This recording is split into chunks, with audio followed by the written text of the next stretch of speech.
Guarantee sir. మీరు ఈ question ఒకటి చదువుకుని వెళ్తే మూడిట్లో రాసేయచ్చు. ఓకే. సో ఇందులో కాకపోతే ఏంటంటే సమ్టైమ్స్ తెలిసే సైలెంట్ ఫీచర్స్ ఏంటి, రీహాబిలిటేషన్ ఆఫ్ జువెనైల్స్ ఏంటి, కొంచెం అక్కడ ఇక్కడ తేడా ఉంటుంది. బట్ బ్రాడ్గా ఏంటంటే overall structure is the same. అదే మన కాన్సెప్ట్ తెలిస్తే రాసేయచ్చు. రాసేయచ్చు sir. So I'll go to the introduction. Basically ఇది ఏంటంటే రిపీటెడ్ 5 times. అండ్ ఇంట్రొడక్షన్ ఏంటంటే juvenile justice Act 2015 establishes child-centric justice system based on reform, rehabilitation, protection. Its goal is to reprieve punitive criminal process with child-friendly inquiry and restorative justice. The Juvenile Justice Board is a central adjudicating body responsible for handling child in conflict with law. So juvenile లాలో 2 things ఉంటాయండి. ఒకటి child in conflict with law, అంటే actually the kid who has actually committed a criminal thing, and the other children are basically, for example, some mother got arrested in criminal case and the child is left alone, but the child has not committed any crime.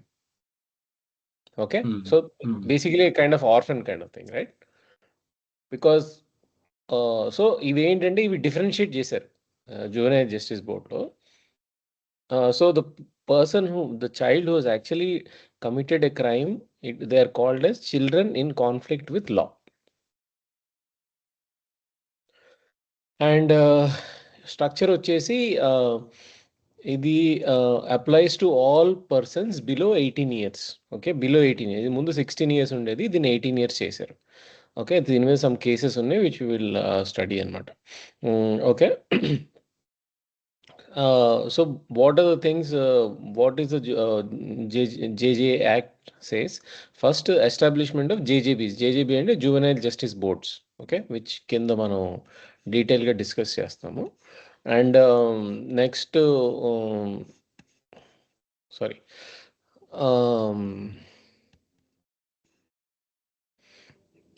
next observation homes. So CWC, need to get the full form of CWC. 1 minute sir.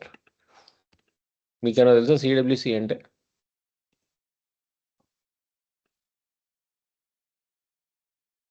CWC is child welfare committees. Child welfare committees. Sorry sir, we just want to make sure that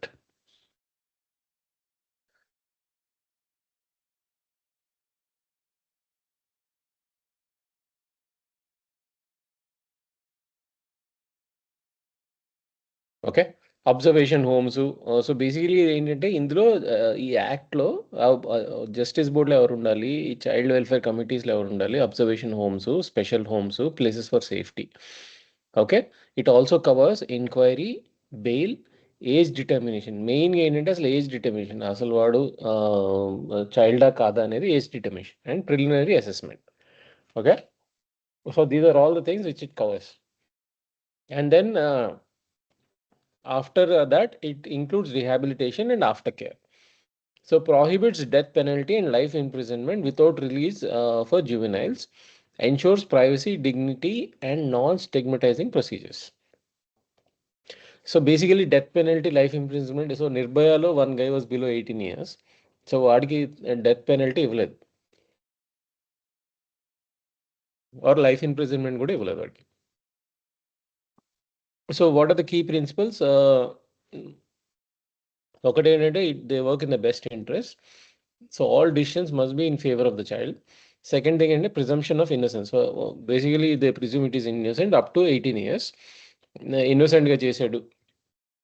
next rehabilitation. So basically rehabilitation is nothing but skill building, counselling, therapy, and privacy and dignity. Basically protected identity. So no joint trials.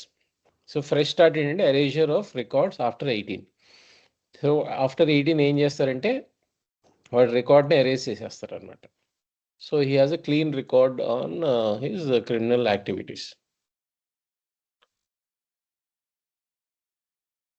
So the other thing which ఇనీషియల్గా we were talking about the juvenile justice board కదా.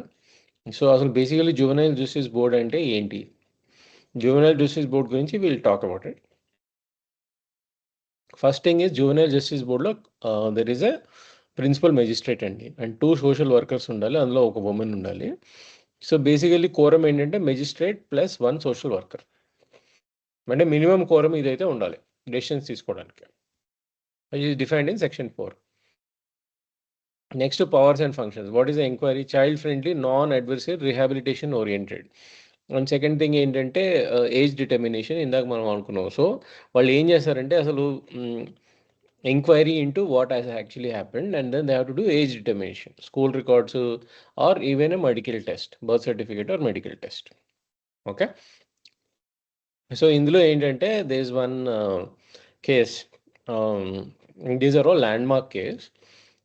ఇవన్నీ ఏంటంటే landmark ఎందుకంటే దీన్ని బట్టి different cases, చాలా cases solve అయ్యాయి అనమాట. సో ఒకటి ఏంటంటే Pratap Singh versus state of Jharkhand.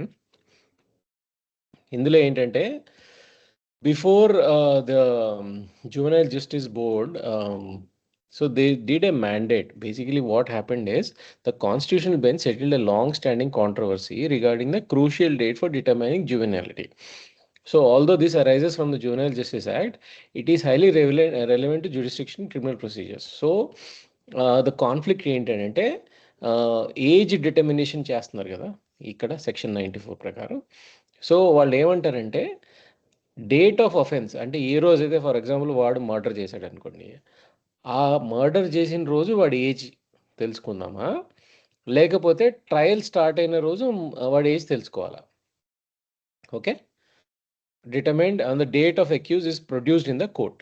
వాడిని ఏ రోజైతే కోర్టులో ప్రొడ్యూస్ చేస్తారో ఆ రోజు వాడి ఏజ్ తెలుసుకోవాలా. సో ఏది ఇంపార్టెంట్? సో ఇదేంటంటే ద కాన్స్టిట్యూషనల్ బెంచ్ దాకా వెళ్ళిందనమాట ఇది section 94 age determination. So the supreme court clearly said, ఏ రోజైతే వాడు మర్డర్ చేశాడో ఆ రోజు వాడి ఏజ్, వాడు బిలో 18 అబోవ్ 18 ఈజ్ ఇంపార్టెంట్. ఏ రోజు కోర్టులో ప్రొడ్యూస్ చేశారు that is not important. So it froze this long pending discussion on what the age of the juvenile is as of the date of the offense. Okay, so if a person was a juvenile in the time of crime, the regular court loses jurisdiction and must transfer the case to, so వాడు below 18 ఉంటే జేజే బోర్డుకి వాడికి ఇచ్చేసేయాలన్నమాట. వాడిని loses jurisdiction. Procedure rules regarding age determination must be followed to ensure natural justice. The benefit of age increase applies to all cases pending at any stage.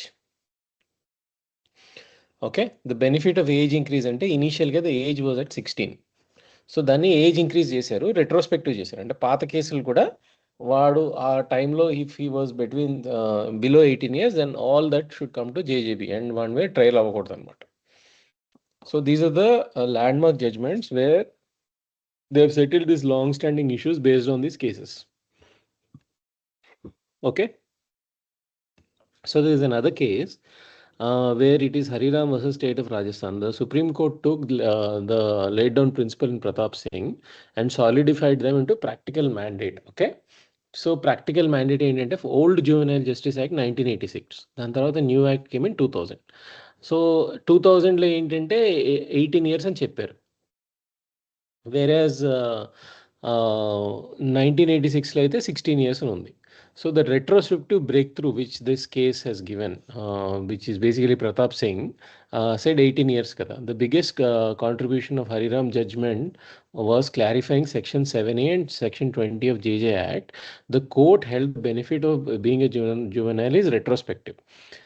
If a crime was committed before year 2000 and when the age limit was 16, if the case is still pending in 2000, the new age limit is 18 years and would apply. So if there is a case pending ట్రయల్లో ఉండి and వాడు commit చేసినప్పుడు before 2000, అంటే 2000లో ఈ act వచ్చింది కాబట్టి వాడు commitment of the date 18 years ఉంటే, 18 years బిలో ఉంటే వాడి ట్రయల్ క్యాన్సిల్ అయిపోతుంది, వాడిని జేజేబీ జువెనైల్ జస్టిస్ బోర్డ్కి పంపించాలి. Or if he is become elder mature adult then the case is gone. Okay, so in this case this is also landmark case. First landmark case ఏంటంటే 18 years the date of offence. Second landmark case ఏంటంటే 18 years ఏదైతే change చేశారో అది retrospective, అంటే పాత కేసులు కూడా apply అవుతుంది అని. So these are the 2 landmark cases which we have to remember in terms of age determination and when the date of offense. ఇది గురించి గుర్తుపెట్టుకుంటే సరిపోతుంది. ఓకే, అండ్ ఇవి ఎందుకంటే these are the important things which the juvenile justice board does. So the first thing which we have defined is inquiry, age determination, and then we go to bail. So bail ఏంటంటే kids కి bail is default. Refusal only when release endangers child. అంటే when he is trying to endanger himself or something like that, refuse చేయొచ్చు, but bail is default. And then preliminary assessment, heinous crimes, assessment of mental capacity, maturity, understanding of consequences. అంటే వాడి preliminary assessment అంటే heinous crimes అంటే for example Nirbhaya కేసులో rape చేశారు కదా, so assessment of mental capacity, maturity, understanding of consequences. And fourth ఏంటి social investigation report, mandatory enquiry into background, environment and trauma. And finally disposition order, so అడ్మానిషనా, కౌన్సిలింగా, ప్రొబేషనా. So then you also have this basically ఇవన్నీ it side వస్తాయండి. These are all part of the okay. So డిస్పోజిషన్లో ఇవన్నీ చేయొచ్చు, అడ్మానిషన్ చేయొచ్చు, counselling చేయొచ్చు, ప్రొబేషన్ చేయొచ్చు, కమ్యూనిటీ సర్వీస్, ఫైన్ వేయచ్చు, స్పెషల్ హోమ్ పంపించవచ్చు maximum 3 years, or vocational educational therapeutic ప్రోగ్రామ్స్ని వాడిని ఫోర్స్ చేయొచ్చు అనమాట. So these are all the things which Juvenile Justice Board can do. So first thing what they can do is basically quickly inquiry చేస్తుంది, age determining చేస్తుంది, and then bail ఇస్తుంది, and then preliminary assessment చేస్తుంది, social audit report చేస్తుంది, disposition చేస్తుంది Juvenile Justice Board. So 2 cases ఉన్నాయి, important cases which we will remember. And then what are the silent features of Juvenile Justice Board 2015. సో మళ్ళీ Juvenile Justice Board 2015లో దాన్ని మళ్ళీ మార్చారు. Okay, so basically old one if you remember 1986, మళ్ళీ 2000 తర్వాత మళ్ళీ 2015. So what they did in 2015, establish separate legal framework for children in conflict with law and children in need and protection. So ఇందాక మనము we were talking about the difference కదా. So this children in conflict with law people have actually, kids have actually committed the crimes. And children in need of care and protection are basically they are linked to the guy who has done something wrong anamata. So but the child has not done anything wrong. This is the 2 difference, CCL and CNCP, ensuring child-centric procedures throughout. So both of them ki separate legal frameworks పెట్టారు అనమాట. Observation homes, basically temporary reception homes for children during inquiry, provide safe custody, counseling, education and basic necessity. So first ఏంటంటే వాడు crime చేయగానే observation home, temporary, these are temporary centers for child where they are safely kept, counseling, education, basic necessity ఇస్తారు. దాని తర్వాత special homes, institutions for child found guilty of offenses, focus on rehabilitation through education. So special homes is basically when you already know he is found guilty. Observation home is before he is guilty, special is after he is found guilty. Individual care plan, a mandatory personalized plan is to be given as per section 53 and addressing the child's needs, development goals, rehabilitation pathway and things like that. And then restoration as a primary objective, reintegration with family is always prioritized. Okay, restoration process includes counseling, family tracing and community support. So what family, for example వాడు ఎక్కడో railway స్టేషన్లో ఏదో theft చేస్తారు అనుకోండి, so they will try to figure out where his family tracing చేసి వాడి community support ఇచ్చి వాడి కౌన్సిలింగ్ చేసి కెన్ వి రీహాబిలిటేట్ అనేది మనం చూస్తాం అనమాట. So that is another thing which this Juvenile Justice Act 2015 does. And then there is a section 46 which is aftercare services, but need continued assistance including financial aid and educational. So basically వాడిని education vacation సపోర్ట్లో పెట్టి వాడు 18 అయిపోయాడు ఇంకా మాకు సంబంధం లేదు అనడానికి లేదు. So the new law which is the justice JJA 2015 also provides for after care services, which is basically వాడు 18 టర్న్ అవ్వగానే వాడు ఫైనాన్షియల్ సపోర్ట్, ఎడ్యుకేషన్, హౌసింగ్ కూడా కొన్ని till he finishes some programmes they will provide. And then they also did this child-friendly inquiry process. So no handcuffs, no police uniform, ensures privacy and confidential proceedings, use of child-sensitive language, and inquiry must be swift, non-adversarial, and rehabilitation oriented. So these are the three things which the Juvenile Justice Act 2015 has. Okay, ఇవన్నీ రాయాలి sir JJA 2015 గురించి అడిగినప్పుడు. And the important thing is they've separated kids into CCL and CC and CP. Okay, so these are some landmark cases where this, I think we have studied earlier, Doli in capax. Basically, this means the doctrine of Doli in capax means incapable of doing a crime, incapable of deceit. So basically, this is an old case. In 1983, the Madras High Court reinforced that under Section 82 of Indian Penal Code, kids below 18 years cannot be prosecuted. So no matter what the crime is, because they follow a doctrine of Doli in capax, which means that children are incapable of committing a crime. Now, especially the children, the court held that children under 7 years of age. 7 years of age కి ఈ డోలీ in క్యాపిక్స్ వర్తిస్తుంది అనమాట. అంటే వాళ్ళకి ఇంకా juvenile justice board అవి ఏమీ ఉండవు. డైరెక్ట్గా వాళ్ళ మీద అసలు కేసు వేయటానికే లేదు. 7 years వాడు అండర్ 7 years వాడు మర్డర్ చేసాడు అనుకోండి, what the law believes is basically that they are incapable of doing a crime. Basically, they say that there is no mens rea.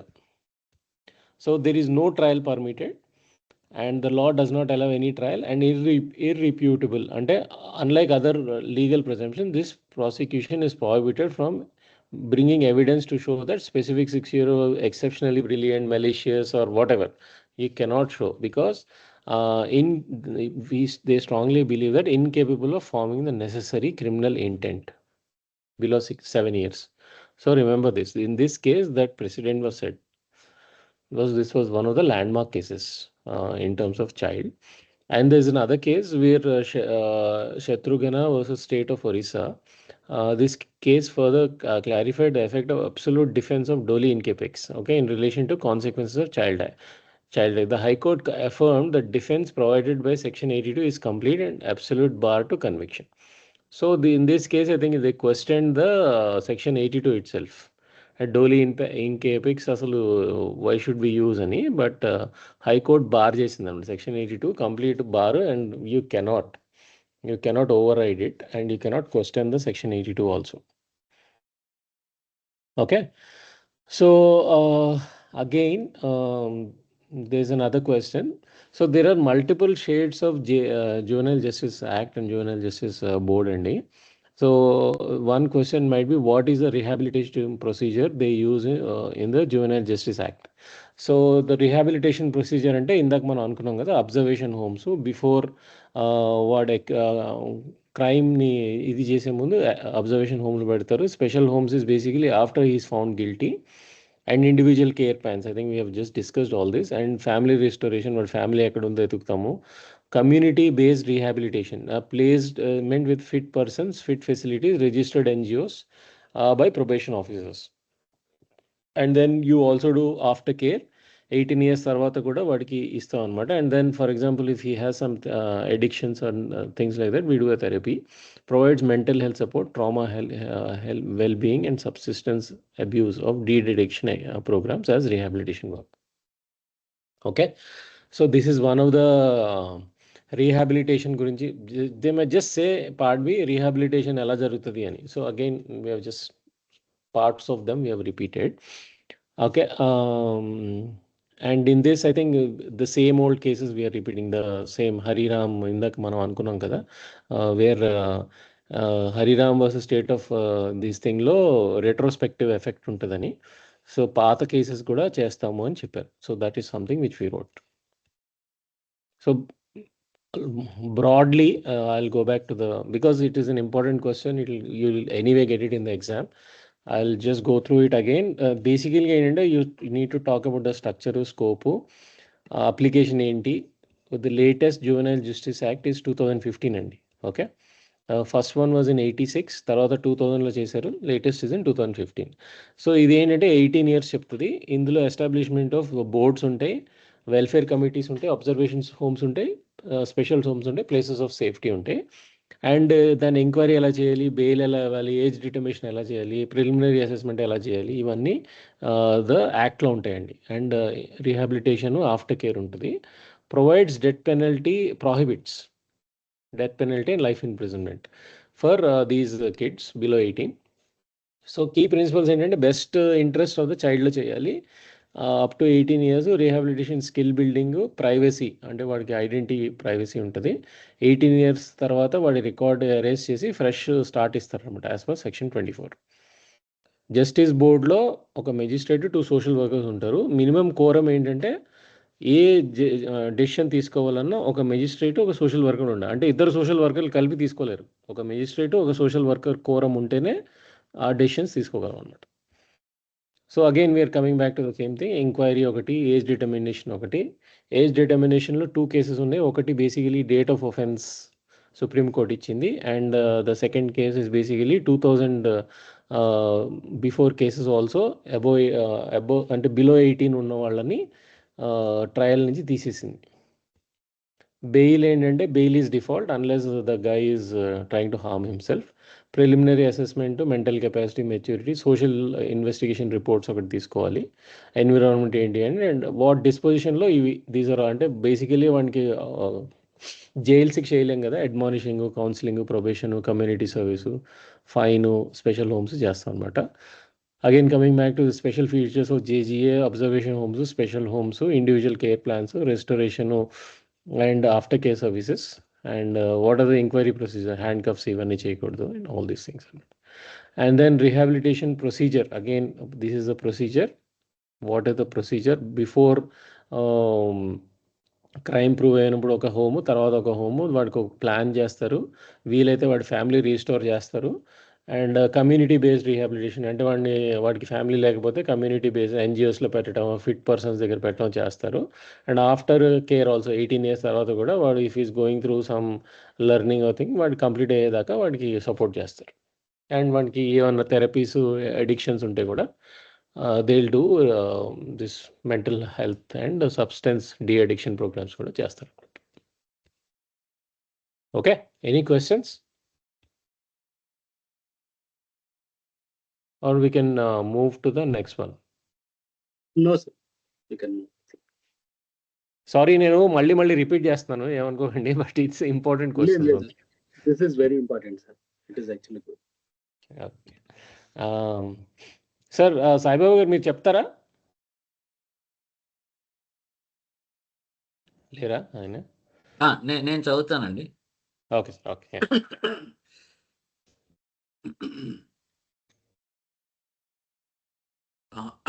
అంటే బిఎన్ఎస్ఎస్లో arrest is a lawful restraint of personal liberty to ensure investigation, prevent further offences and secure the accused presence before court. అంటే arrest ఎందుకు చేస్తారంటే ఆయన బయటకు వెళ్ళి ఏమన్నా further offences ఏదైనా చేస్తాడా, లేకుంటే ఈ విట్నెసెస్ని ఇన్ఫ్లుయెన్స్ చేస్తాడా, దాని గురించి అరెస్ట్ చేస్తారు. To ensure investigation, prevent further offences and secure the accused presence before the court. BNSS strengthens procedural safeguards and transparency while ensuring compliance with Articles 21 and 22.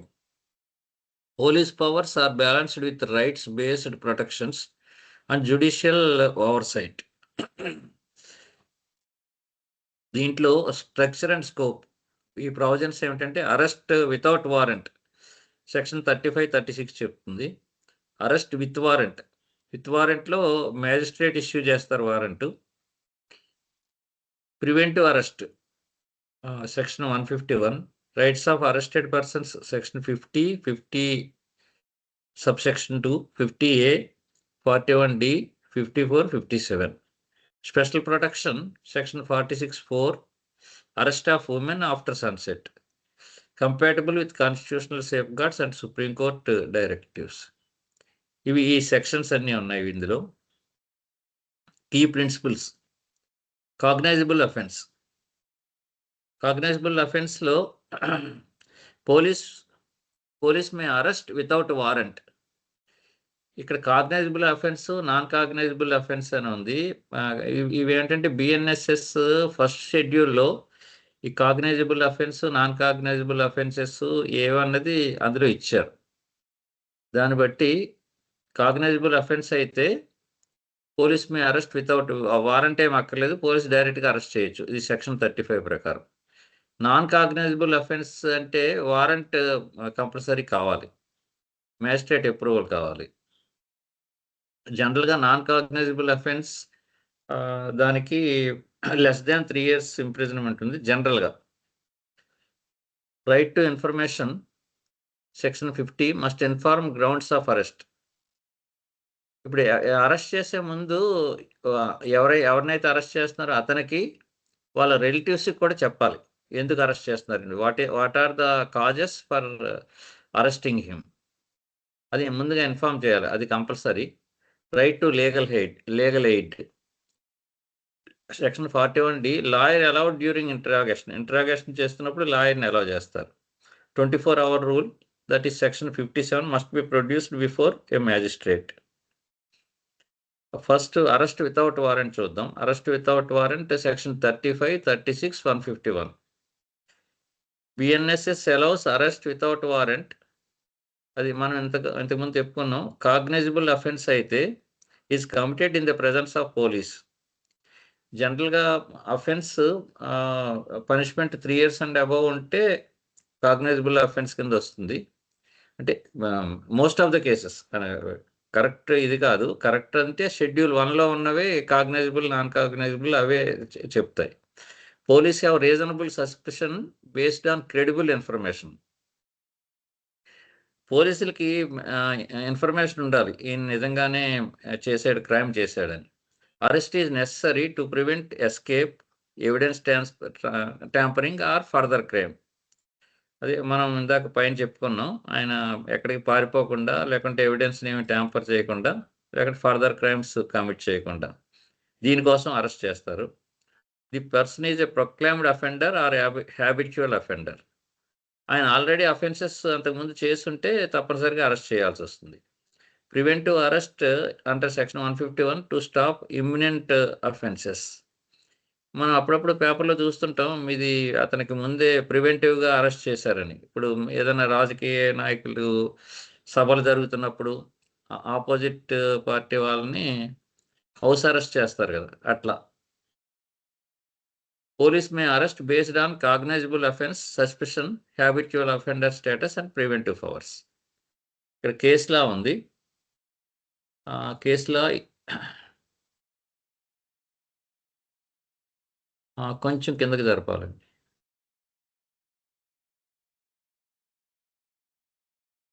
Okay.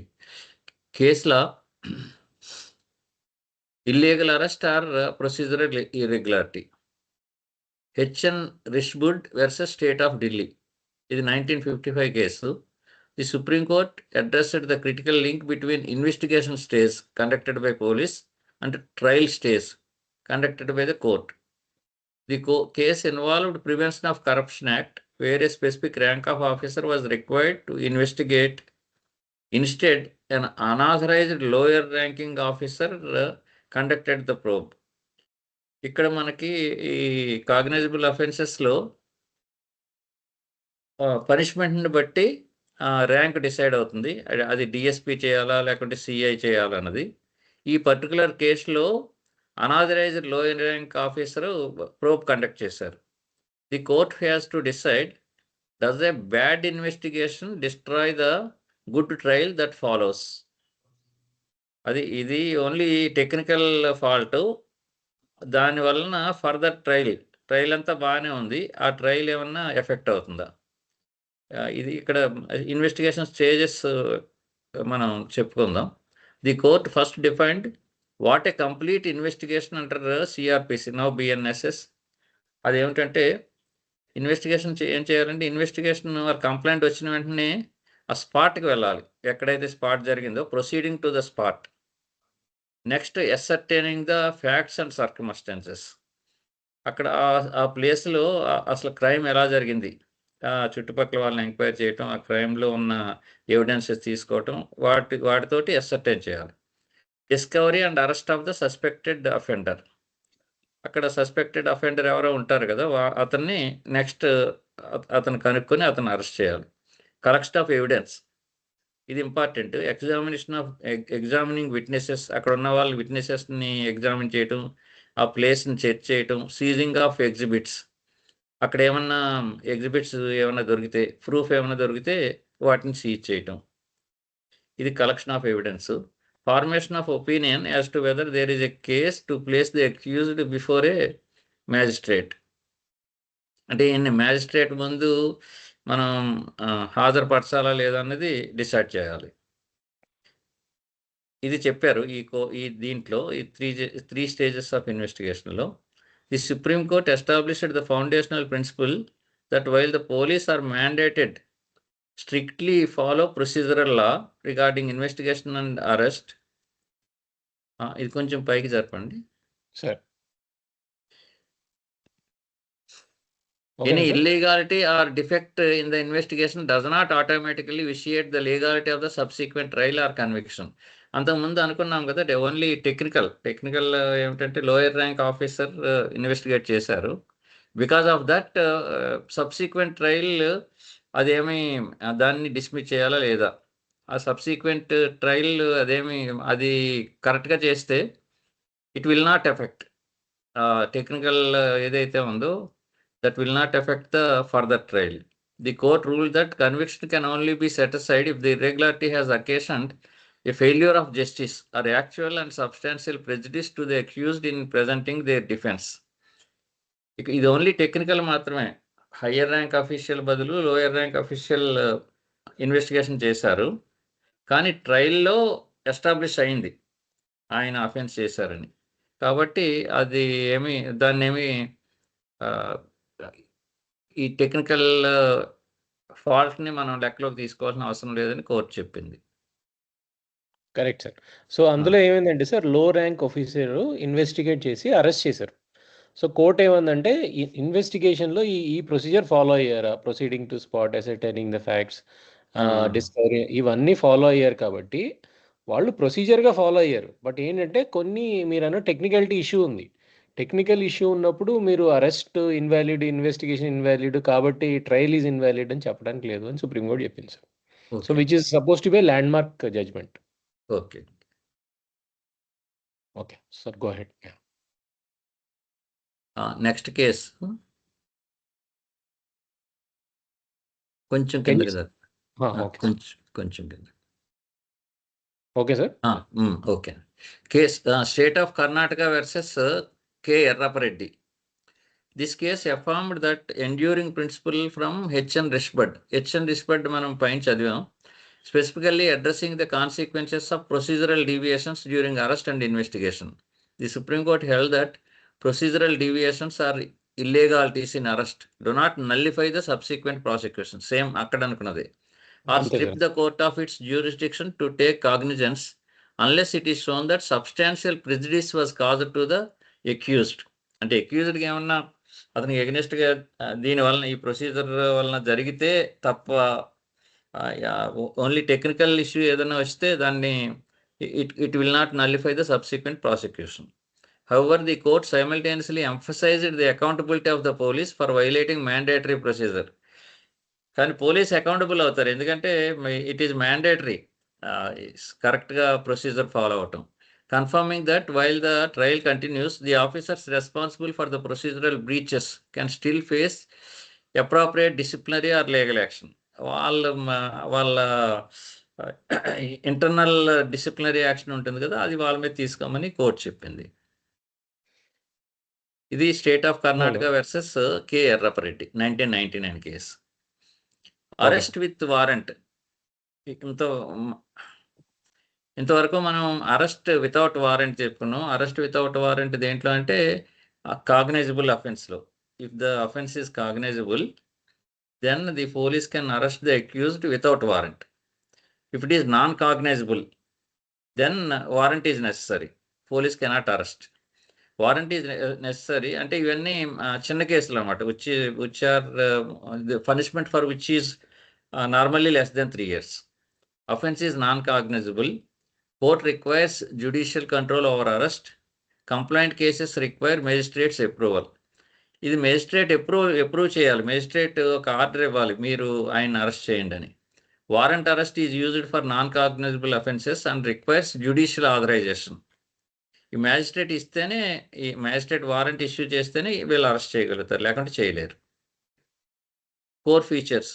Return order with name, details, offence. ఇది arrest warrant features ఏమిటనేది చెప్తున్నారు ఇక్కడ.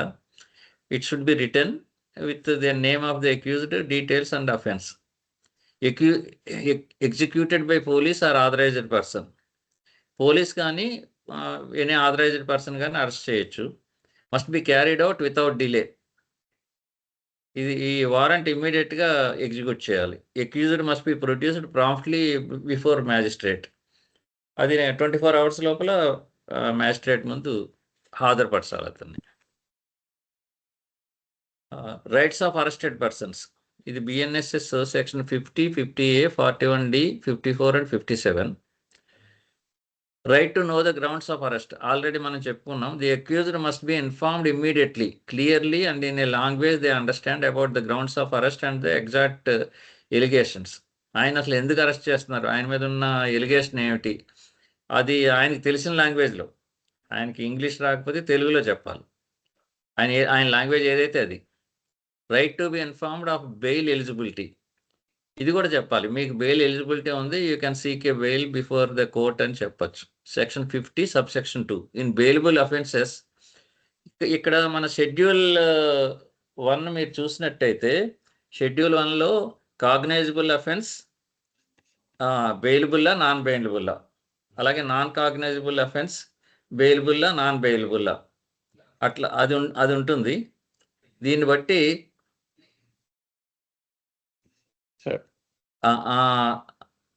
ఆ షెడ్యూల్ని బట్టి decide చేయాలి, అది అసలు bailable అఫెన్సా, నాన్ బెయిలబుల్ అఫెన్సా, కాగ్నైజబుల్ అఫెన్సా, నాన్ కాగ్నైజబుల్ అఫెన్సా అని.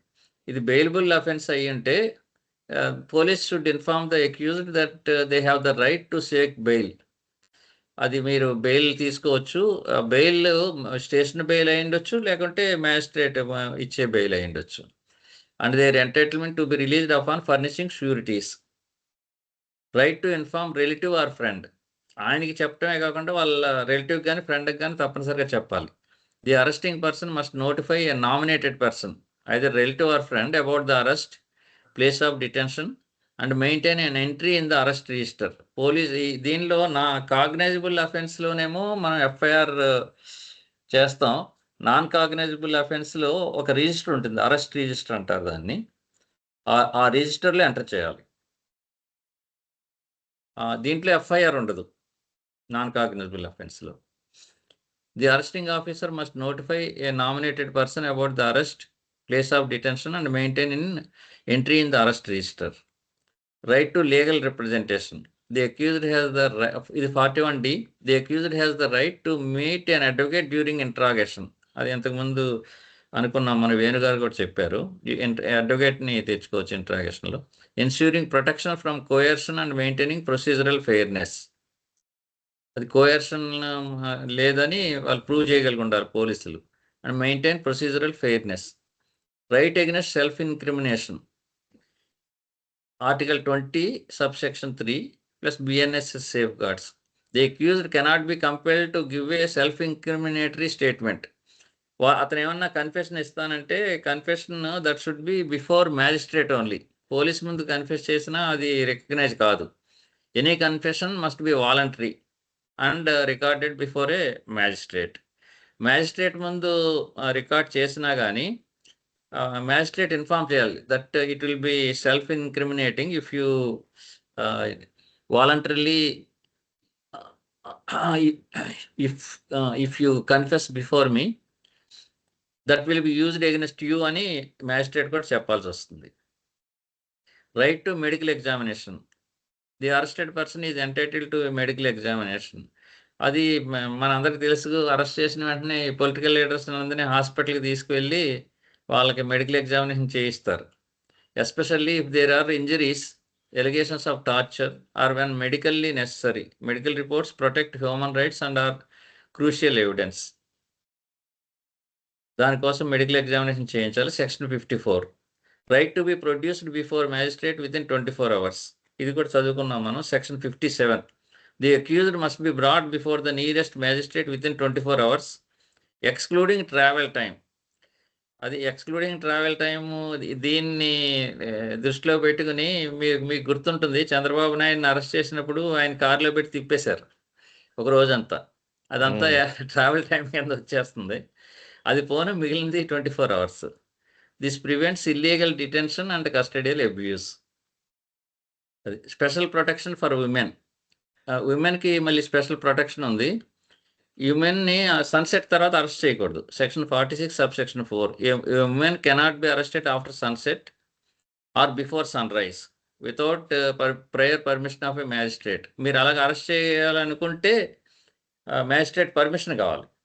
And arrest must be carried out by women police officer ensuring dignity and safety. ఈ స్పెషల్ ప్రొటెక్షన్ ఉమెన్కి ఉంది. ఇక్కడ కేసు ఉంది, DK Basu versus state of Bengal 1997 case. ఇది ఒక landmark case, public interest case. ఇది involving wide spread reports of custodial violence and arbitrary arrest leading the supreme court to intervene to protect the right to life. Article 21 involve అయింది ఇందులో. And personal liberty. The court laid down 11 mandatory guidelines. ఇది DK Basu case చాలా famous. ఇది అన్ని చోట్ల court చేస్తుంటారు. DK Basu case అనగానే పోలీసులు కూడా డీకే బస్సు కేసుని చాలా రిఫర్ చేస్తారు.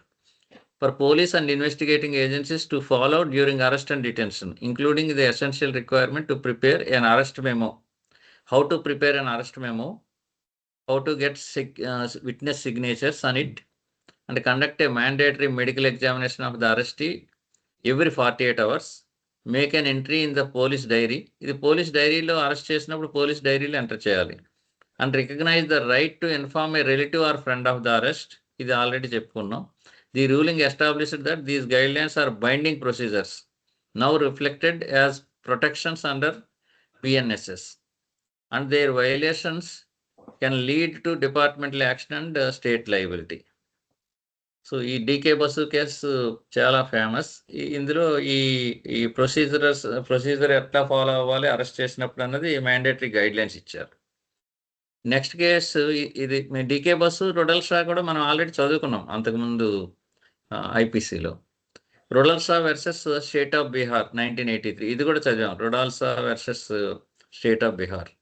The seminal case involved a petitioner who was illegally detained for 14 years after being acquitted by the court due to the gross negligence and apathy of the state. The Supreme Court addressed the fundamental question of the remedy available for a brazen violation of liberty. The court ruled that prolonged unlawful custody violates Article 21 of the Constitution, and while the primary remedy is the release of the prisoner, the court, using its writ jurisdiction, can and must award monetary compensation to the victim. దీంట్లో ఈ particular కేసులో ఆయనకి monetary compensation ఇచ్చారు, ఎందుకంటే ఆయన్ని ఇల్లీగల్గా arrest చేశారు 14 years.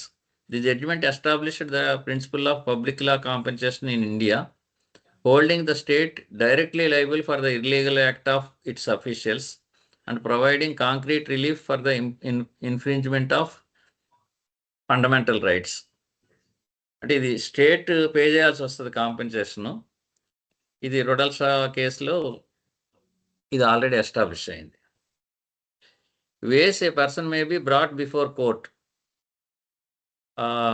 BNSS ప్రకారం arrest with warrant, arrest without warrant. Arrest with warrant అంటే issued by magistrate directing the police to arrest and produce the accused before the court. అది నాన్ కాగ్నైజబుల్ అఫెన్సెస్లో.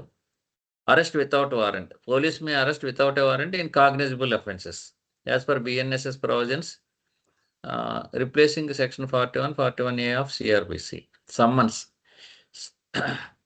వారెంట్ ఉండొచ్చు, summons ఉండొచ్చు. Summons అంటే only appear before the court, అంటే arrest ఉండదు ఇందులో.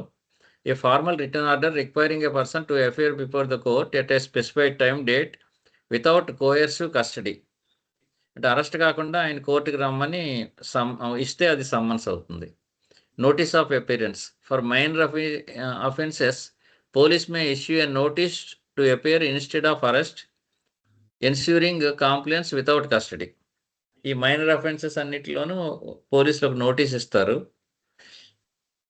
Notice ఇచ్చి వాళ్ళని పోలీస్ బిఫోర్ హాజరుపరచాలని చెప్తారు. Voluntary surrender. An accused may surrender before a magistrate who then takes cognizance and decides bail or custody. Accused డైరెక్ట్గా మ్యాజిస్ట్రేట్ దగ్గరికి వెళ్ళొచ్చు.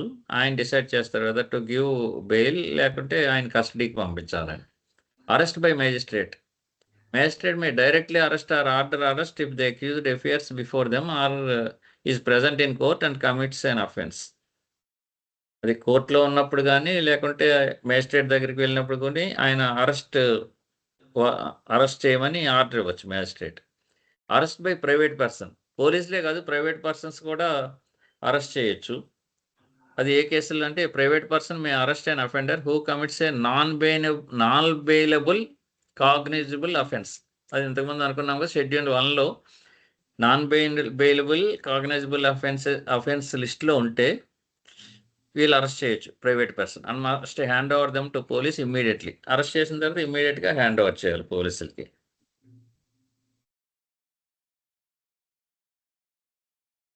వేణుగారు మూవ్ చేస్తారా? సార్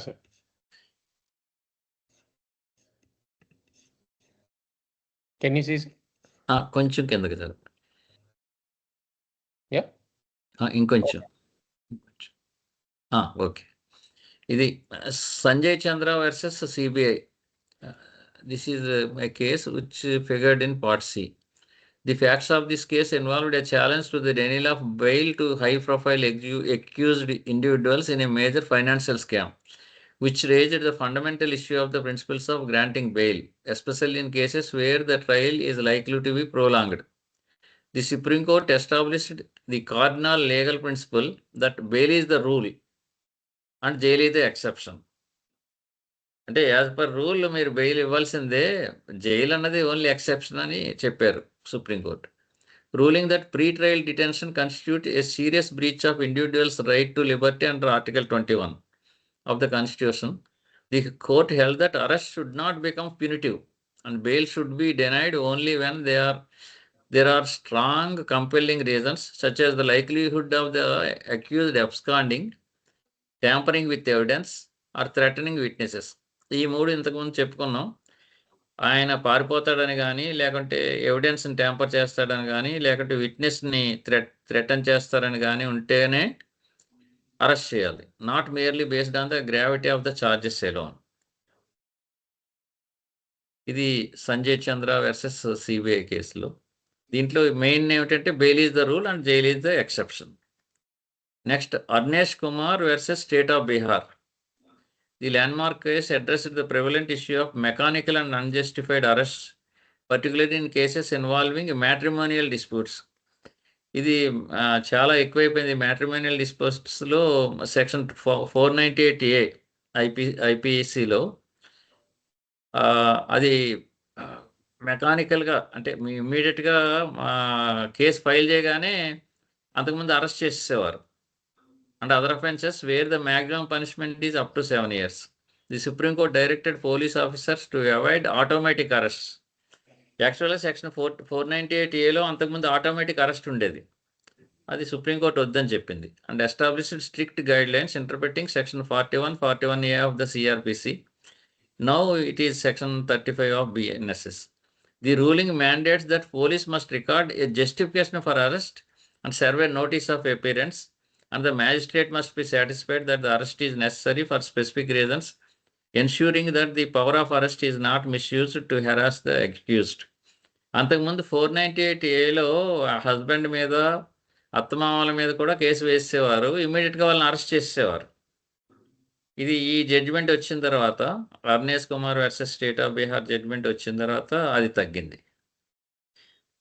ఈ conclusion, BNSS, it creates a balanced framework where police retain power to arrest in urgent cognizable cases under section 35, while warrant arrest ensures judicial scrutiny in non-cognizable matters. ఇది cognizable వాటిల్లో డైరెక్ట్గా పోలీసులు arrest చేస్తారు. Non కాగ్నైజబుల్లో against with a warrant from the magistrate the accused can be arrested. ఈ provisions 50, 50A, 41D, 54, 57 ఇవి ఒకసారి మీరు చదువుకోండి.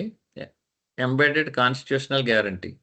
సుప్రీంకోర్టు రూలింగ్స్ మనం చదువుకున్నాం. DK Basu, Arnesh Kumar, Sanjay Chandra, HN Rishbud and Errapareddy. Reinforce accountability, transparency and protection from abuse. Any clarification needed? వేణుగారు మీరు ఏమైనా యాడ్ చేస్తారా? Yeah thank you sir. అంటే యాడ్ చేసేది ఏం లేదు sir, it's a very important question. So basically ఏంటంటే first juvenile justice board and second thing arrest with warrant, without warrant, right of arrested persons, ఇవి guarantee question. So it will come in the exam. So just let's be prepared. So structure వచ్చేసి మనం ఇప్పుడు one of the things which you have to be careful is when if you're reading these notes, it is okay. But if you're reading old notes like JB series and all, అందులో ఇంకా IPC sections ఉన్నాయి. కానీ the entire course is now BNSS. So all BNSS sections ఒకటి రాయాలి. Just remember that. And especially with warrant, without warrant, the BNSS sections, if you want to quote, you can quote. And like what sir was saying, basically broadly arrest without warrant. దాని arrest without warrant అంటే what is the procedure, what sections ప్రకారం చేయొచ్చు అని. And good 2 landmark cases which you have discussed. అంటే arrest lower officer చేశాడు, is it trial invalid అన్నట్టు cases ఉన్నాయి. అవి supreme court has given these things.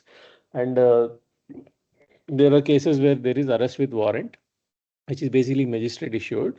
So when required అవుతుంది and what are the core features అనేది. And then you have to remember these 8 points of right of arrested persons.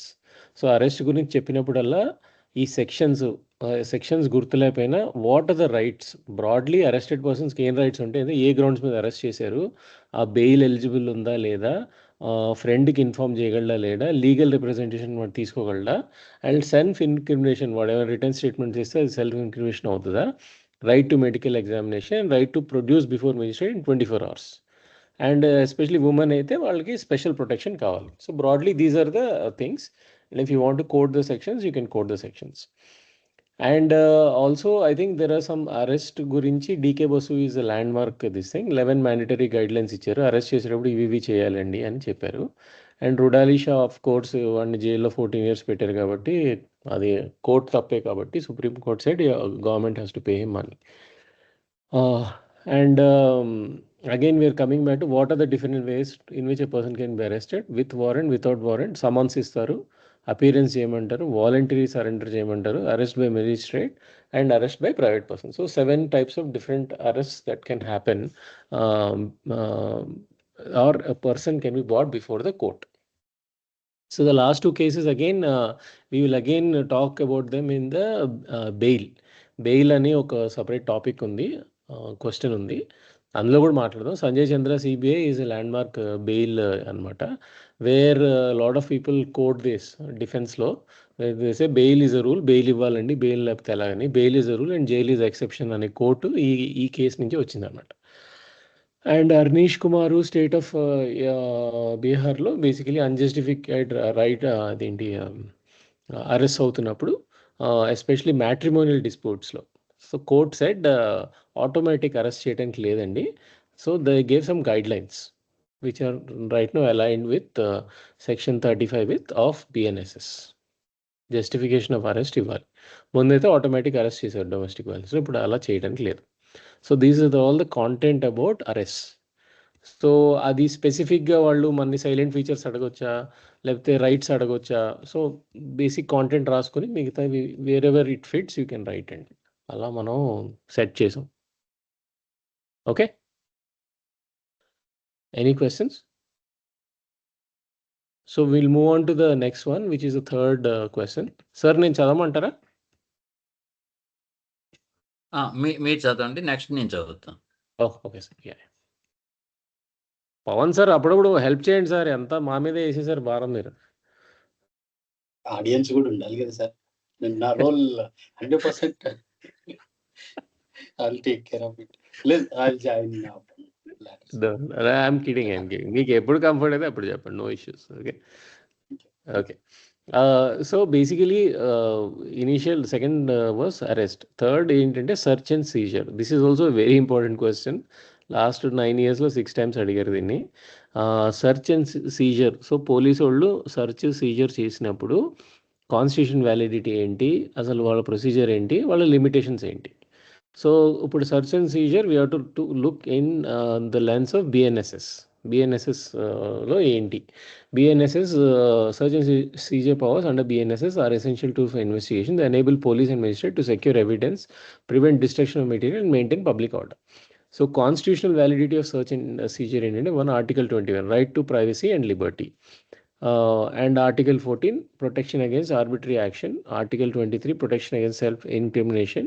And Article 300A is right to property.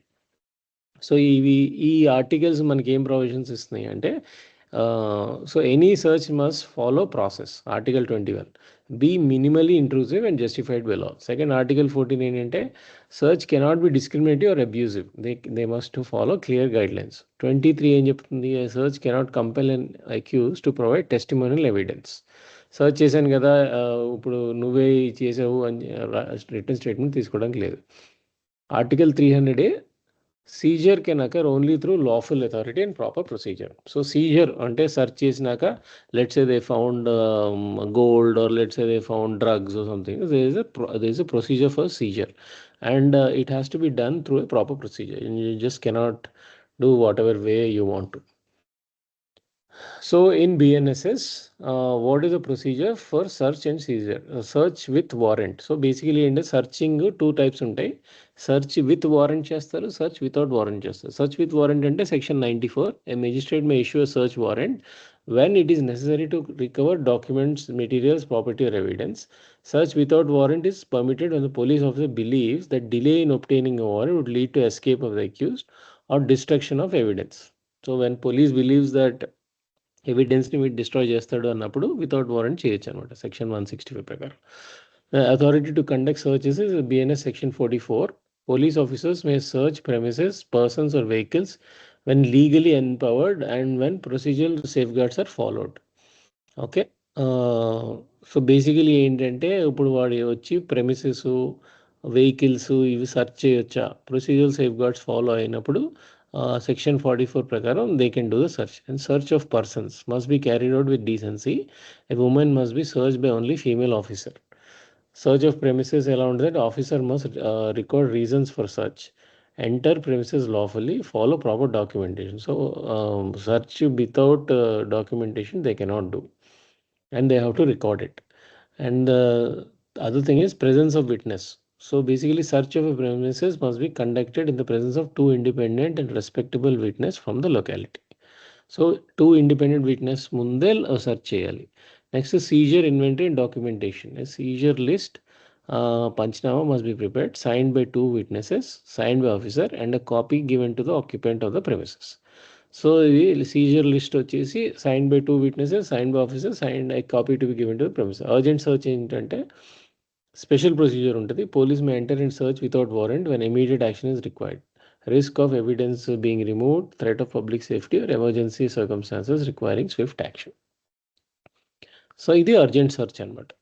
So procedure ఇవి 8 ఉన్నాయండి. ఇవి 8 గుర్తుంచుకోండి. మీకు ఇంకా ఓపిక ఉంటే సెక్షన్ నెంబర్స్ కూడా గుర్తుంచుకోండి. Okay. So first procedure of search and seizure అనుకున్నాం. నెక్స్ట్ లిమిటేషన్స్ ఏంటి. లిమిటేషన్స్ ఏంటంటే search must be legally authorised. Okay. So warrant ఉంది అని సినిమాల్లో చూపిస్తారు కదా, ఇదిగోండి వారెంట్, సెర్చ్ చేస్తున్నామని. So warrant or Section 165 grounds. Reasonable suspicion must exist. So warrant లేనప్పుడు రీజనబుల్ సస్పిషన్ ఉండాలి. Proportionality, search must be limited to purpose stated. So search వచ్చి ఇల్లంతా ధ్వంసం చేసేసి ఇక్కడ ఇది లేదు అంటే ప్రపోర్షనల్గా ఉండాలి. What is that your searching and are you doing అంటే ఇష్టం వచ్చినట్టు చేసామా చేయలేదా అన్నట్టు. ప్రెజెన్స్ ఆఫ్ విట్నెస్ ఉండాలి to ensure transparency. And you have to document mandatory inventory and signatures. Search of women must follow special protections. And scope of search is limited to items mentioned in the warrant or recorded reason. Okay, so let's say ఇవన్నీ కాకుండా consequences of illegal సర్చ్లు చేశారు, violation of fundamental rights అవుద్ది, which is Article 14, 20, 21 and 300A, and evidence may still be admissible. Illegally obtained evidence is not automatically excluded, but courts may examine fairness and prejudice. Third, state liability for abuse. Illegal seizure of property or violation of privacy may lead to compensation and departmental action. So ఇల్లీగల్గా ప్రాపర్టీను cars seize చేశారనుకోండి, departmental action, police ఆఫీసర్ని departmental action ఉంటుంది. Investigation may be challenged. Defective or malafide search undermines credibility of the investigation. So ఇన్వెస్టిగేషన్నే challenge చేయొచ్చు malafide intentions ఉన్నాయి. So these are the two cases.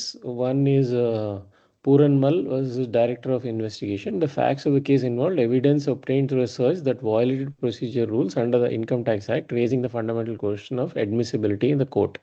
The Supreme Court established principle that illegality in the mode of search does not by itself render the seized evidence inadmissible in the subsequent trial, as the Indian Evidence Act does not contain an exclusionary rule like those found in some foreign jurisdictions.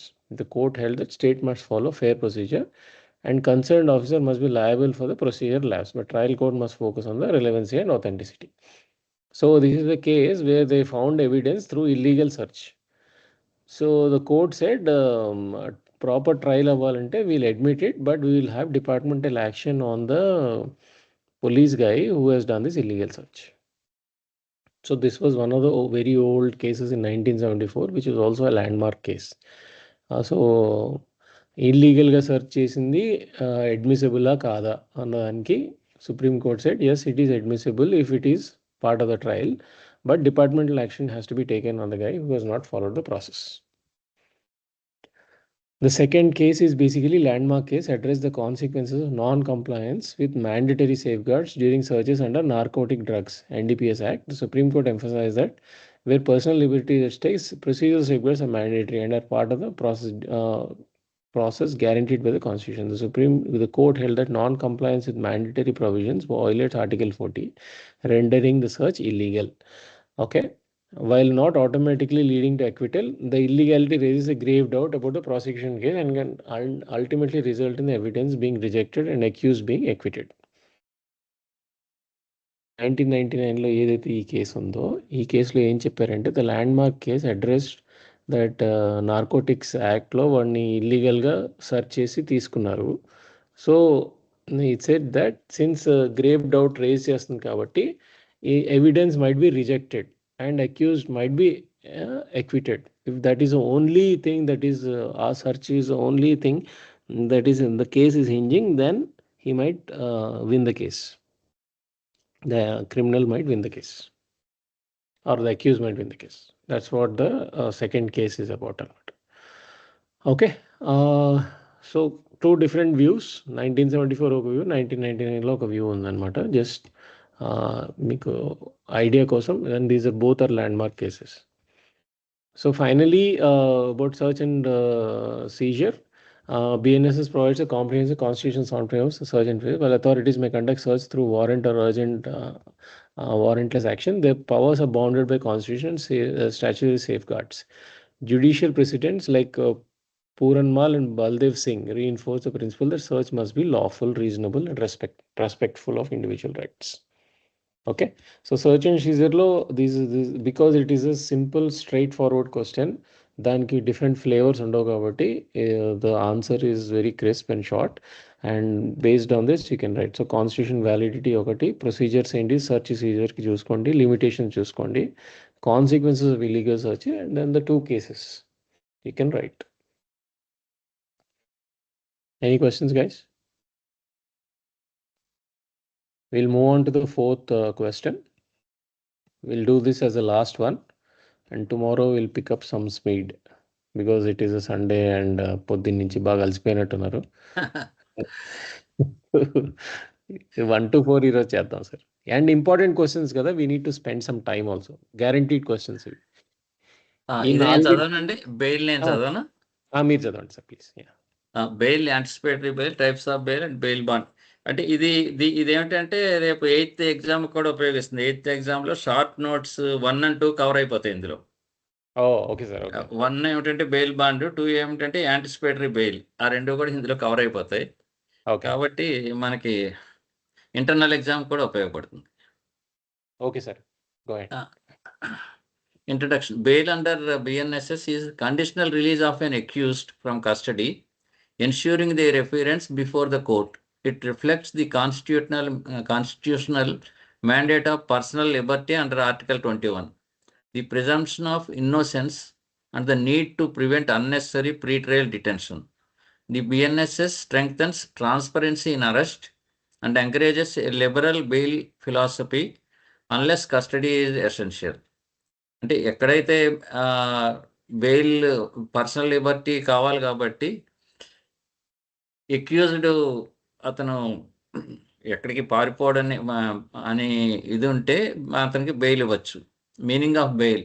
Bail is the temporary release of a person accused of N offence secured by a bond with or without sureties on the assurance of appearance before the court whenever required. అంటే నేను court ఎప్పుడు పిలిచినా వస్తానని చెప్పి ఈ బాండ్లో అతను execute చేస్తాడు. Execute చేసినప్పుడు దానికి కోర్టు చెప్తే ష్యూరిటీస్ ఇవ్వాల్సి వస్తుంది, లేకుంటే ష్యూరిటీస్ లేకుండా ఆయన ఒక్క ఆయన ఇచ్చినా సరిపోతుంది.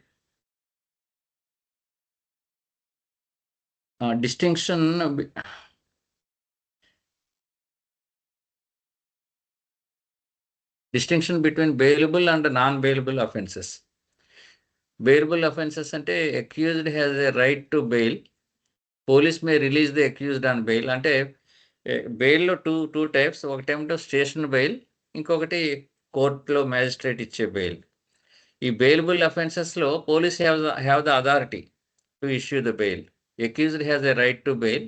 Police may release the accused on bail, usually minor or less serious offenses.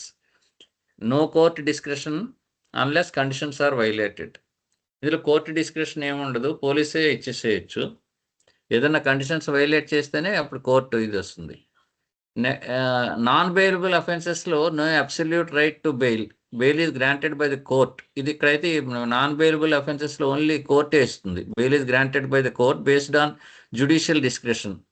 Gravity of offense, risk of absconding, tampering or repetition are considered. It includes serious crimes. Serious crimes లోనేమో నాన్ బెయిలబుల్ అఫెన్స్ అవుతుంది. అది normal petty offences less minor అఫెన్సెస్లో bailable offence అవుతుంది. ఇక్కడ what is the difference between bailable and non bailable offences?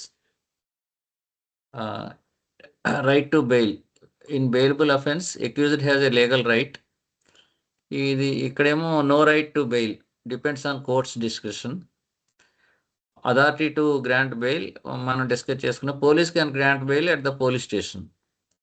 ఇక్కడైతే non bailable దాంట్లో only court can grant bail, magistrate or sessions court or high court. Seriousness of offence. Non bailable generally less serious offences. ఇంతకుముందు మనం discuss చేసుకున్నట్టు punishment usually less than 3 years.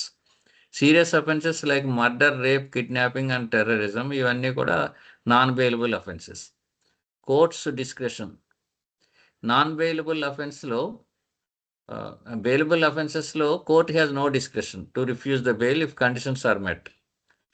ఇక్కడ bailable non bailable అఫెన్స్లో court uses judicial description considering multiple factors. ఇక్కడ grounds considered minimal evaluation, bail is routine. Non బెయిలబుల్లో court checks gravity, risk of absconding, tampering and repeat offences. ఇక్కడ absconding, tampering and repeat offences ఈ 3 conditions ఉన్నాయి. Right after arrest. Police must inform the right to bail under BNSS section 52. మనం already చదువుకున్నాం. Arrest చేసినప్పుడు మీకు bail వచ్చే అవకాశం ఉంటుందని చెప్పాలి. అది ఎప్పుడంటే బెయిలబుల్ అఫెన్సెస్లో. నాన్ బెయిలబుల్ అఫెన్సెస్లో there is no such right, only right to apply for bail. Example ఇవి simple hurt, petty theft, minor public nuisance ఇవన్నీ bailable offences. Murder, rape, dacoity, serious economic offences these are non bailable. Bail bond usually simple surety or PR bond in case of bailable. Non-bailable may require strict conditions, higher surety, or may be refused. ఇది అరెస్ట్ని ఏ విధంగా handle చేస్తారు? Accused often released from police station, డైరెక్ట్గా పోలీసులే ఇచ్చేస్తారు ఇక్కడ bail. దీంట్లో అయితే non bailable అయితే accused is produced before magistrate for bail decision. These are the differences, major differences between bailable and non bailable. Types of bail. There are 4 types: regular, anticipatory, interim, default. The 4 ఉన్నాయి. Regular bail అంటే granted after arrest upon application to magistrate or sessions court. Anticipatory bail లో pre-arrest protection for a person who apprehends arrest for a non-bailable offense. నన్ను arrest చేస్తారేమోనని భయం ఉంటే ఆయన anticipatory బెయిల్కి వెళ్ళొచ్చు. Interim bail, temporary bail pending final disposal of a regular are anticipatory bail application. Bail application వేసిన తర్వాత interim bail గురించి కూడా అడగొచ్చు. అది డిస్పోజ్ ఆఫ్ చేసే లోపల నాకు ఇంటరిమ్ బెయిల్ ఇవ్వమని. Default bail, A statutory right when police fail to file the charge sheet with in the prescribed time. Police కనుక ఛార్జ్ షీట్ ఫైల్ చేయలేకపోతే ఆయనకి డిఫాల్ట్గా బెయిల్ వచ్చేస్తుంది. Conditions and grounds for granting bail. Courts consider nature and gravity of allegations. ఈ court ఏమేమి తీసుకుంటుంది? Nature and gravity of allegations, chances of absconding, criminal antecedents అంటే అంతకుముందు ఏమైనా ఆయన క్రిమినల్ రికార్డ్ ఉందా లేదా, risk of witness intimidation, need for custodial interrogation, health, age and personal circumstances, progress or status of investigation. దీంట్లో they will also consider the constitutional provisions, articles 14, 21, 22 to guide decision making. Anticipatory bail, ఇవి conditions granting normal బెయిల్కి. Anticipatory బెయిల్కి conditions under which it may be granted. Anticipatory bail is granted when a person reasonably apprehends arrest in a non-bailable offense. It is not required for custodial interrogation. Shows willingness to cooperate with investigation. Establishes that the complaint is motivated or malified.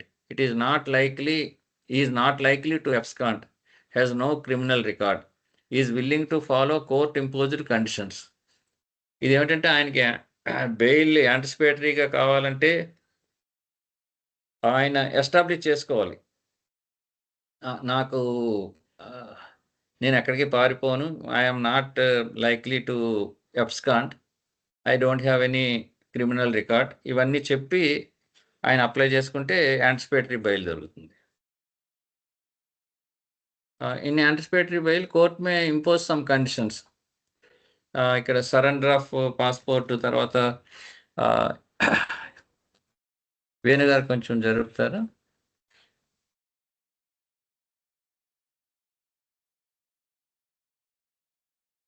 No inducement or threat to witnesses, periodic reporting to police, appearing before IO when summoned.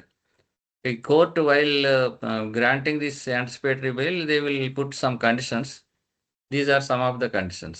Anticipatory bail prevents harassment, protects liberty, and ensures fairness.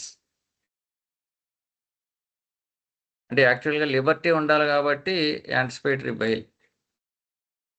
Cases Samarendranath Bhattacharjee versus state of Bengal. ఇది 2004 case.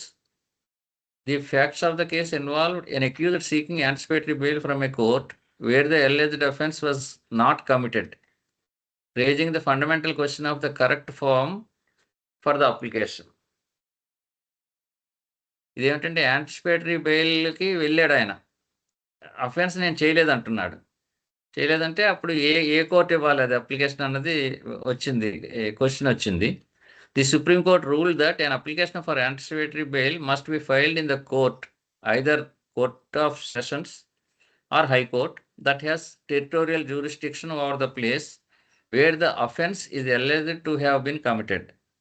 Territorial jurisdiction ఉన్న court of సెషన్స్లో కానీ హైకోర్టులో కానీ మీరు బెయిల్కి apply చేసుకోవచ్చు అని ruling ఇచ్చింది. This principle ensures that the court granting the relief is the one best positioned to consider the investigation details and the gravity of the crime related to its local jurisdiction. ఆ jurisdictional కోర్టుకి వెళితే వాళ్ళకి idea ఉంటుంది కాబట్టి అది easy అయిపోతుంది, వాళ్ళు అవన్నీ కన్సిడర్ చేసి యాంటిసిపేటరీ బెయిల్ ఇవ్వటానికి. NK Nair versus state of Maharashtra 1985. The case further clarified that geographical limits of the High Court's power to grant anticipatory bail when the crime spans multiple states. Crime multiple states అంటే which High Court has to grant the anticipatory bail. The facts involved a petitioner seeking bail from Bombay High Court for an offence largely committed in another state. The Supreme Court held that a High Court cannot grant anticipatory bail for an offence that was committed entirely outside its territorial limits. The exception to this rule is when some part of the cause of action, meaning any act or consequence that forms an integral part of the offence, arises within its jurisdiction, thus connecting the High Court to the crime and justifying its intervention. అంటే వేరే స్టేట్లో చేసి other స్టేట్లో apply చేస్తే other స్టేట్లో కూడా కొంత crime చేసి ఉండాలి, చేస్తుంటే కనుక the other state high court can grant anticipatory bail. Provisions relating to bail and bonds. Bail bond requirement ఏమిటి? బెయిల్ బాండ్ రిక్వైర్మెంట్ ఇది మనకి రేపు ఎయిత్ వచ్చే క్వశ్చన్లో కూడా ఇది ఉంది. Bail bond. A bail bond is an undertaking ensuring appearance before the court, compliance with the conditions. Bail bond submit చేసినప్పుడు what are the conditions? Amount of bond, amount ఎంత అమౌంట్ అని ప్రిస్క్రైబ్ చేస్తారు. Number and nature of sureties, how many sureties have to sign the bail bond, that will also be prescribed by the court. And conditions of reporting, when they have to report to the court, and cooperation and non-interference. ఈ conditions అన్ని fulfil అవ్వాలి ఈ bail బాండ్లో. Sometimes the bail can be cancelled also. Bail may be cancelled if the accused misuses liberty, tampers with evidence, threatens witnesses, violates bail conditions, commits another offense during bail. అసలు bail ఇచ్చేది ఇవన్నీ చేయడాన్ని నమ్మకం ఉంటేనే bail ఇస్తారు, కానీ ఆయన బయటకు వెళ్ళిపోయిన తర్వాత బెయిల్ తీసుకుని ఇవన్నీ చేస్తే ఆయన బెయిల్ క్యాన్సిల్ చేసేస్తారు. Modification of conditions. Court may ease or tighten bail conditions based on progress of investigation. Bail conditions కూడా ఇంక్రీజ్ చేయొచ్చు. ఇవేమన్నా జరిగితే బెయిల్ కండిషన్స్ ఇంక్రీజ్ చేసి బెయిల్ని కంటిన్యూ చేయొచ్చు. నెక్స్ట్ ఇందులో cases Sanjay Chandra versus CBI. Sanjay Chandra versus CBI case ఇది ఆల్రెడీ చదివినట్టున్నాం కదండి. Bail is rule, jail is exception. Bail is rule, jail is exception. అది మనం పైన కేసులో చదువుకున్నాం. Next Arnesh Kumar versus state of Bihar. ఇది కూడా చదివాం. ఇదిగే చదివాం. ఈ రెండు కేసులు పైన వచ్చినాయి. అర్నేష్ కుమార్ దీంట్లో the arrest must be justified, not mechanical. It should B avoid unnecessary arrest. అవునవును. Conclusion: the BNSS bail framework protects liberty while ensuring presence of the accused. Definition and types of bail address various procedural stages. Anticipatory bail offers vital pre-arrest protection. Bailable versus non-bailable distinction ensures proportionality. Bail bond provisions regulate conditions and cancellation. Supreme Court rulings చాలా important ఇవి. సంజయ్ చంద్ర, Arnesh Kumar reinforce that arrest and custody must not be misused and bail remains the norm. ఇదండి. ఏమన్నా మీరు add చేస్తారా వేణు గారు? అదే sir, అది add చేయడానికి ఏముంది సార్, బెయిల్ గురించి అడిగినప్పుడు టైప్స్ ఆఫ్ బెయిల్ మీరు అన్నట్టు బేసికలీ మీనింగ్ ఆఫ్ బెయిల్ ఒకటి, బెయిలబుల్ నాన్ బెయిలబుల్ ఆఫెన్సెస్ ఏంటి, దాని డిఫరెన్సెస్ ఏంటి, డిఫరెంట్ టైప్స్ ఆఫ్ బెయిల్స్ ఏముంటాయి, అండ్ కండిషన్స్ ఏముంటాయి గ్రాంటింగ్ బెయిల్కి, and then finally anticipatory bail. Anticipatory bail అంటే ఏంటి, అసలు ఎలా ఇస్తాం. అందులో 2 ల్యాండ్ మార్క్ కేసులు ఉన్నాయి. ఒకటి ఇప్పుడు ఆయన ఎక్కడో వెస్ట్ బెంగాల్లో ఉంటే ఆయన ఢిల్లీలో కూర్చొని నేను ఇక్కడ యాంటిసిపేటరీ బెయిల్ తీసుకోవచ్చా అని అడిగాడు.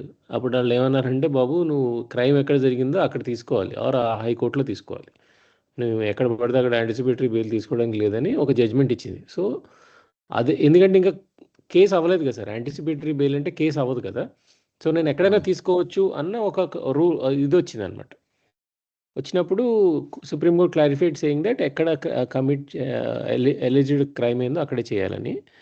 నెక్స్ట్దేమో మల్టిపుల్ జియోగ్రఫికల్ లిమిట్స్లో క్రైమ్ అయినప్పుడు ఎక్కడ యాంటిసిపేటరీ బెయిల్ తీసుకోవాలి అనే దాని మీద కూడా ఒక సుప్రీంకోర్టు క్లారిటీ ఇచ్చింది అనమాట. Okay. And then bail bonds, మీరు అన్నట్టు బెయిల్ బాండ్స్ అంటే ఏంటి, క్యాన్సిలేషన్ ఆఫ్ బెయిల్ ఏంటి, ఎట్లా వస్తుంది, and the 2 cases. So totally 4 cases ఉన్నాయి. 2 ఏమో యాంటిసిపేటరీ బెయిల్ గురించి, ఈ 2 ఆల్రెడీ రిపీటెడ్ కాబట్టి ఇవి మనం గుర్తుపెట్టుకోవచ్చు. అదే sir. So that ends our journey today. 1.5 hour successfully completed. Tomorrow we'll try to do the 5 to 8 or 5 to 9. Okay. I have one doubt. Yes, sir. In which cases the self-security bond is applicable for attaining the police station bail? You said self-security bond also applicable for attaining this bail in police station. Someone will give the security. Okay. One is one thing, and another thing you said like self-security also it is applicable. In which cases it is applicable? అంటే అది petty cases అయితేనండి, when the punishment is very less, almost less than 1 year అట్లా అండి. If the police is satisfied that he will not abscond and he will not influence the witnesses, he will not tamper the evidences, అది కనుక ఉంటే non cognizable అఫెన్సెస్లో police డైరెక్ట్గా ఆయన దగ్గరే bail తీసుకుని ఇచ్చేస్తారు. వాళ్ళకి ఏమన్నా డౌట్ ఉంటే కనుక సెక్యూరిటీ ఇవ్వమంటారు. ఒకళ్ళు ఇద్దరు మీరు ష్యూరిటీ ఇవ్వండి, ఆ బెయిల్ బాండ్ మీద సంతకాలు చేయించుకుని అప్పుడు ఇస్తారు. Just to add it here, sir, normally station bail antar kada. So in those cases, self surety is mostly applicable. Okay. Okay, sir. Hopefully the question is answered, Vijay garu. Okay, thank you. Okay, sir. Okay. Okay, guys. So see you tomorrow. Tomorrow what time పెట్టుకుందాం సాయిబాబు గారు, Pawan sir? 8 అయితేనే convenient గా ఉంటుందండి. Okay, sir. We'll put it 8 o'clock, sir. Yeah. Okay. Tomorrow 8 o'clock. Okay. Yes, sir. All right. I'll post the video recording. Thanks everybody. Thanks a lot. Yeah. Bye. Thank you.